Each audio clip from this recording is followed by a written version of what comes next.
मैं कहना ही चाह रहा हूं कि डिस्टिंग्विशिंग फीचर जिसके लिए इसका नाम दज्जाल पड़ा वो है धोखा, वो है डिसेप्शन।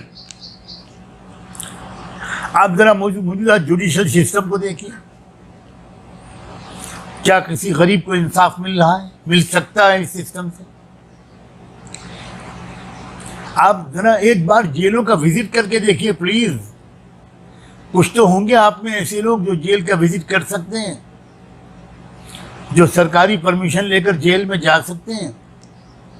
आप जरा देखिए, वहां जो बिग गन्स हैं, बड़े बड़े बदमाश, उनको जेल में सारी फैसिलिटीज दी जा रही। वो तो जेल से अपना पूरा जो धंधा है वो चला रहे हैं और इंतजार कर रहे हैं मुनासिब वक्त का कि कब वो जेल से निकलेंगे। कुछ लोग तो जेल में खुद जाते हैं प्रोटेक्शन के लिए, तो उनको बाहर खतरा होता है कि जो उनका एक हरीफ गिरोह है, दुश्मन, राइवल जो ग्रुप है, वो उनको मरवा देगा। तो वो कुछ दिन अब जेल से बैठे बैठे वो लोग किसी को मरवा देते हैं। क्या ये वाकयात आप नहीं सुनते? और उधर दूसरी तरफ ऐसे हजारों आपको कैदी मिलेंगे जेलों में जिनके ऊपर 5,000 जुर्माना है, बेचारे गरीब लोग हैं, नहीं अदा कर सके, कई कई साल से पड़े हुए हैं। ये कौन सा इंसाफ का सिस्टम है? ये कौन सा इंसाफ का सिस्टम है कि आज आप केस लेकर जाएं और 40-50 साल तक आप लड़ते रहें? क्या हमने अभी हाल में इंसाफ का सिस्टम का जनाजा निकलते हुए नहीं देखा, जिसमें हमारी हाईएस्ट जो अदालत है उसके फाजिल जजों ने, ऑनरेबल जजों ने एक पूरा जजमेंट लिखा जिसमें एक पार्टी की बातों को माना गया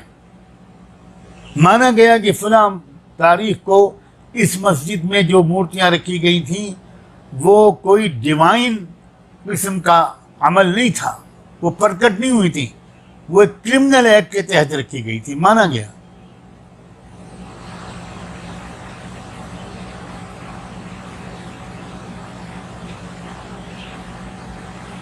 तकरीबन 60-70 साल की स्ट्रगल के बाद ये बात मानी, मगर क्या ये मानते हुए अब भी आपने अगर मान लिया कि वो लोग क्रिमिनल्स थे, तो आपने उन क्रिमिनल्स को क्या सजा दी? आपने ये बात मान ली कि फलां तारीख को जो फलां मस्जिद डिमोलिश की गई थी वो क्रिमिनल एक्ट था,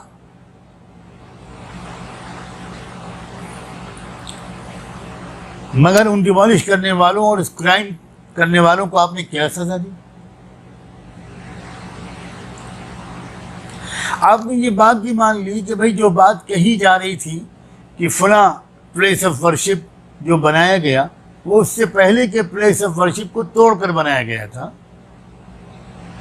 आपने ये बात मान ली कि ये बात बिल्कुल गलत थी। इसका कोई सबूत हमको नहीं मिला कि किसी प्लेस ऑफ वर्शिप को डिमोलिश करके फलां प्लेस ऑफ वर्शिप बनाया गया।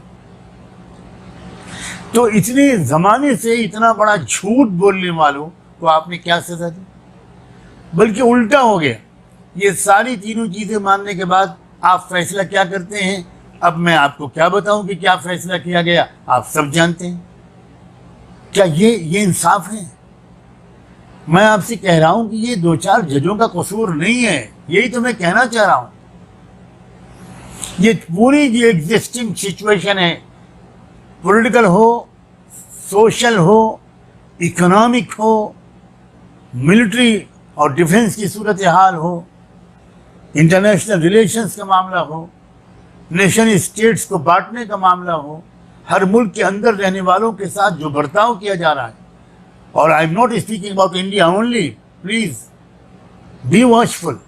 मैं बिल्कुल नहीं कह रहा हूं कि ये जुल्म सिर्फ भारत में हो रहा है, ये जुल्म तो मक्के और मदीने में भी हो रहा है, ये जुल्म तो सऊदी अरबिया में भी हो रहा है, ये जुल्म तो दिमश्क और बगदाद और यमन और काहिरा में तो यहाँ से भी ज़्यादा हो रहा है। ये ग्लोबल फिनोमिना है। क्यों? इसलिए कि ये एक दज्जाली निज़ाम है। पूरी दुनिया पर कंट्रोल हासिल हो चुका है दज्जाल,